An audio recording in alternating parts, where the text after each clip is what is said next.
अब एक साइड से $50 माइनस हुए, दूसरी साइड में $50 ऐड हो गए, ठीक है। अब जब ये फुली तरीके से परफॉर्म होगा, मींस कि एक साइड से $50 माइनस कर दिए गए और दूसरी साइड ऐड कर दिए गए, तो दोनों का सम उसी तरह रहेगा जो बिफोर एग्जीक्यूशन 800 था। इस अकाउंट में 400, इस अकाउंट में 400 बिफोर एग्जीक्यूशन ऑफ ट्रांजेक्शन, दोनों का सम 800। यहाँ से 50 माइनस कर दिए गए, ए बिकम 350, यहाँ पर ए 50 ऐड कर दिए गए तो be become 450, then 350 and 450 will be again sum, and this sum will be same as before execution 800 and 800. So this is consistency requirement. If this sum before and after execution is not changed, then our consistency is done. Our consistency is included in our transaction. If it is not same, means कि अगर यहाँ से minus हो गए but यहाँ पर add नहीं हुए हैं और पार्शियली कमिटेड है डाटा आपके पास, तो फिर ये इनकंसिस्टेंट स्टेट है, इसका सम जो है बिफोर एग्जीक्यूशन और आफ्टर एग्जीक्यूशन सिमिलर नहीं आएगा, तो this is inconsistent state. So we have to require our property of consistency to maintain the consistency of the data in database. Consistency requirement two categories: explicit and implicitly. Explicit specific integrity constants such as a primary key and foreign key. ये consistency आपकी primary keys जो आपको पूरे के पूरे record को database में mention कर रही होती है, उसके जरिए से भी आपकी इंटीग्रिटी कांस्टेंट के जरिए से इस प्राइमरी की और फॉरेन की के कांस्टेंट के जरिए से, जो कि एक इंटीग्रिटी कांस्टेंट है, आपके डाटा को सिक्योर करती है, आपके डाटा को आइडेंटिफाई करती है, either this kind of primary की डाटा इज एडेड और नॉट, और मॉडिफाइड और नॉट, और डिलीटेड और नॉट. तो ये आपके पास एक्सप्लिसिटली ऑटोमेटिकली डाटाबेस खुद चेक कर रही है प्राइमरी कीज और फॉरेन कीज के जरिए से. इम्प्लिसिटली अगर कांस्टेंट अप्लाई किया जाए तो जिसमें आप खुद चेक करते हो कि जैसा अभी मैंने आपको बताया कि सम ऑफ बैलेंस अकाउंट का ठीक है या नहीं है, या उसमें minus sum of loans account must equal values each, जिस तरह भी मैंने मैनुअली आपको एक चीज़ बताई जो कि ऑटोमेटिकली नहीं हो रही है, मैनुअली एक चीज़ मैं आपके सामने बता रहा हूँ कि अगर इनका सम अगर सिमिलर नहीं या सेम नहीं आता तो फिर कंसिस्टेंसी नहीं है, अगर सेम होगा तो फिर मीन्स के कंसिस्टेंट है डाटा. तो ये फिर एक्सप्लिसिटली आपको जो है ऑटोमेटिकली डाटाबेस प्राइमरी की और फॉरेन की के जरिए चेक करेगा. इम्प्लिसिट कंस्ट्रेंट में आप बैलेंस अकाउंट का दोनों का सम करते हैं, प्लस माइनस करके चीज़ों को जस्टिफाई करते हैं कि ये चीज़ें ठीक हैं या नहीं है. Transaction must see a consistent database. Transaction को एक डाटाबेस कंसिस्टेंट नजर आनी चाहिए. अगर वो कंसिस्टेंट नहीं है तो वो गलत डाटा राइट कर सकती है आपके लिए, जिसकी वजह से अगेन इनकंसिस्टेंसी आ सकती है. तो during transaction execution the database must be temporarily inconsistent. Database के दौरान जब ट्रांजैक्शन हो रही होती है उसके दौरान मैंने आपको जैसे बताया पार्शियली कमिट डाटा होगा, तो फिर डाटा टेम्परेली इनकंसिस्टेंट होगा जब तक वो डाटा दूसरी साइड पे मॉडिफाई नहीं हो जाता. मॉडिफाई हो गया फिर आपके पास वो प्रॉपरली डाटा कंसिस्टेंट हो गया. When transaction completes successfully, the database must consistent. जब ट्रांजैक्शन फुल तरीके से सक्सेसफुली कंप्लीट हो गई है तो फिर डाटाबेस जो है वो उसको जरूर कंसिस्टेंट होना चाहिए.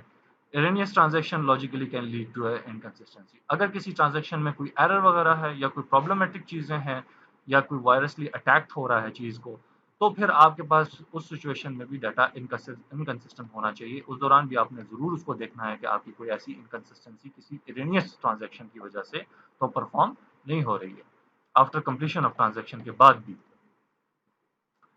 ये फिर उसके बाद आइसोलेशन रिक्वायरमेंट है कि आपके पास आइसोलेशन क्या होगी. इसमें दो ट्रांजैक्शन के सिनेरियोज दिए गए हैं T1 और T2 को.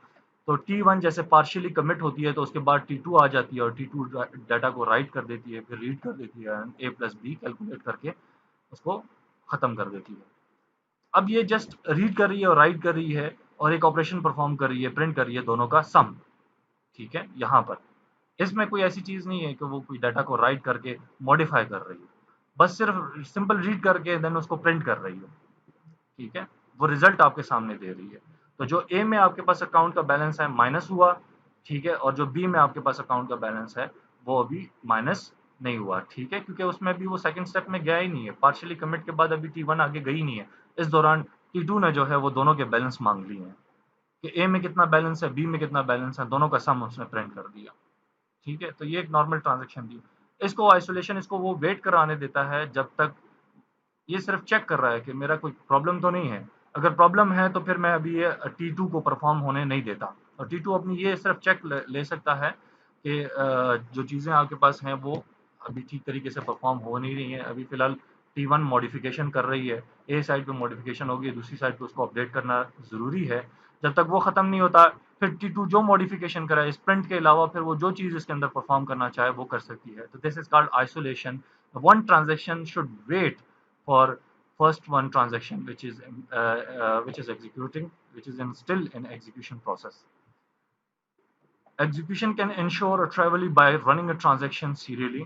Isolation जो है वो आपके पास ट्रांजेक्शन को ये इंश्योर कर दिया कि रनिंग ट्रांजेक्शन सीरियली परफॉर्म हो, इसमें वन आफ्टर अदर परफॉर्म हो, कि एक सबसे पहले फुली तरीके से एग्जीक्यूट हो जाए, देन दूसरे की बारी आए और फिर वो एग्जीक्यूट होना शुरू हो जाए.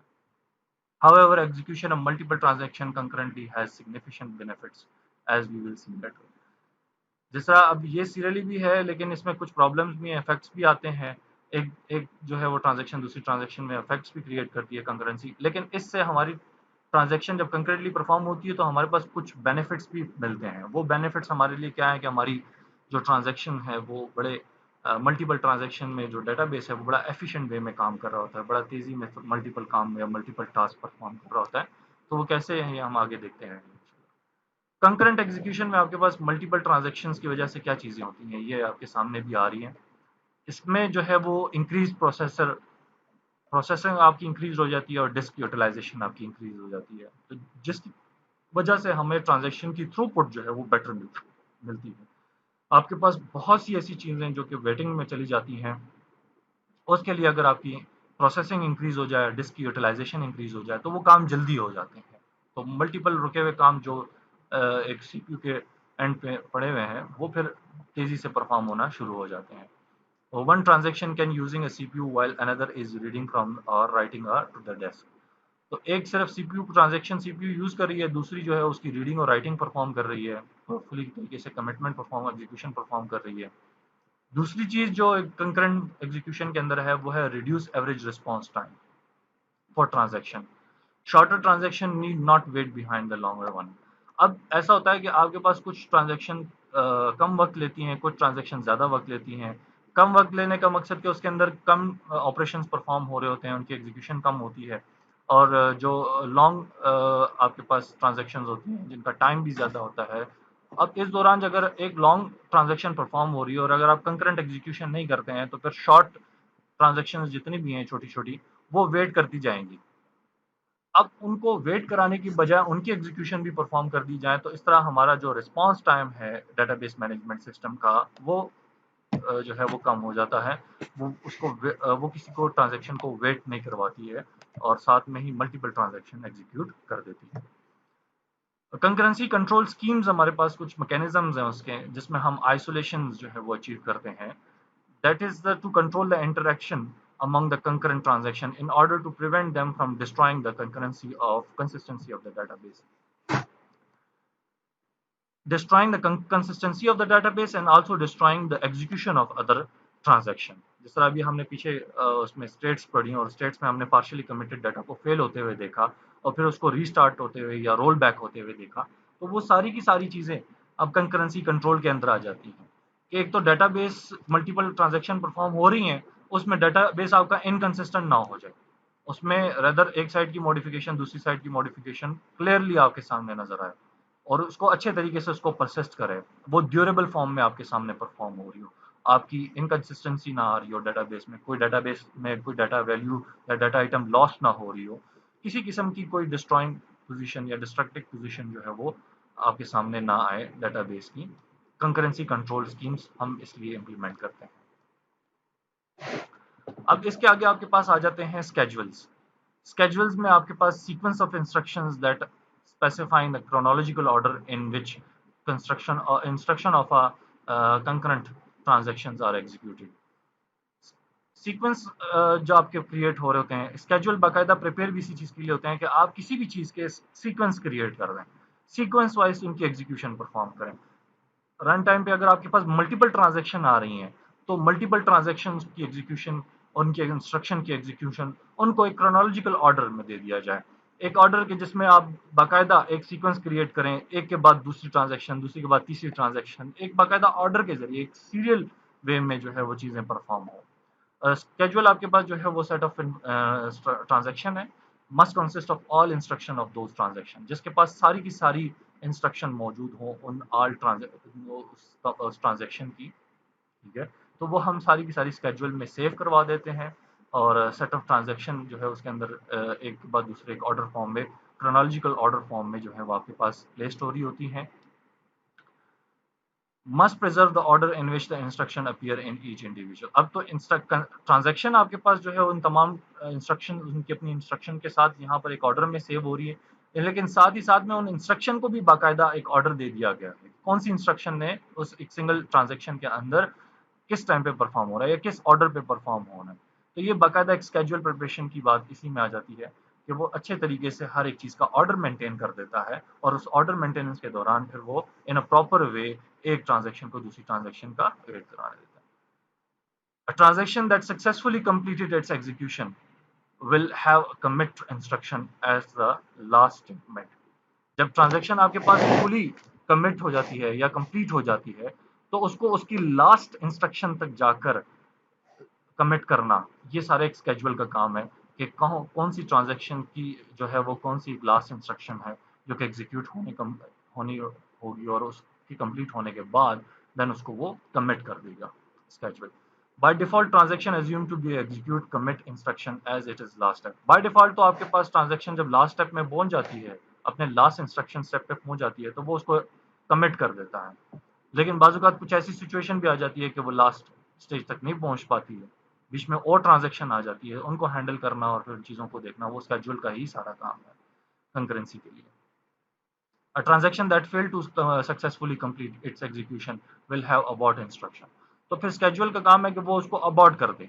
डेटाबेस में, डेटाबेस मैनेजमेंट सिस्टम में वो उसका स्केड्यूल का काम है कि वो उसको अबॉर्ट कर दे जो सक्सेसफुली कंप्लीट नहीं हुई है उसकी एग्जीक्यूशन, या उसमें कोई प्रॉब्लम आ गई, इशू आ गया, तो वो तमाम इंस्ट्रक्शन को जो लास्ट स्टेटमेंट तक है उन सबको जो अभी तक कंप्लीट हुई हैं आधी अधूरी और जो अभी रहती हैं उन सबको क्या कर देगा, अबॉर्ट कर देगा, खत्म कर देगा, ताकि इस सिचुएशन में, इस डेंजर सिचुएशन में, इस इनकम्प्लीट सिचुएशन में आपके पास कोई भी डाटा इनकंसिस्टेंट ना हो डेटाबेस में। ये आपके पास एक स्केड्यूल 1 है जिसमें एक प्रॉपर तरीके से आपके पास सीरियलाइजेशन हो रही है। सीरियलाइजेशन स्केड्यूल में मीन्स कि आपके पास वन आफ्टर अदर ट्रांजेक्शन जो है वो परफॉर्म हो। एक आप देख रहे हैं कि फुली तरीके से कमिट हो गई है, फिर देन दूसरे की बारी आई है, वो रीड कर रहा है और अपने ऑपरेशंस परफॉर्म कर रहा है, अपने रिस्पेक्टेड ऑपरेशंस, और उसके जरिए से चीजें कमिट कर रहा है। अब T1 ट्रांजेक्शन जो जिसमें $50 ट्रांसमिट हो रहे हैं, और T2 ट्रांजेक्शन ऐसी है जिसमें 10% जो है वो बैलेंस ए का बी की तरफ ट्रांसफर हो रहा है। तो इसमें क्या हो रहा है, सीरियली एक चीज स्केड्यूल में डिफाइन हो रही है। ए जो T1 जो है वो T2 के जरिए से फॉलो हो रही है, तो T1 पहले एग्जीक्यूट होगी, T2 फिर उसको फॉलो करेगा, जब वो कंप्लीट कर लेगा T1, देन T2 की बारी आएगी उसको कंप्लीट करने की।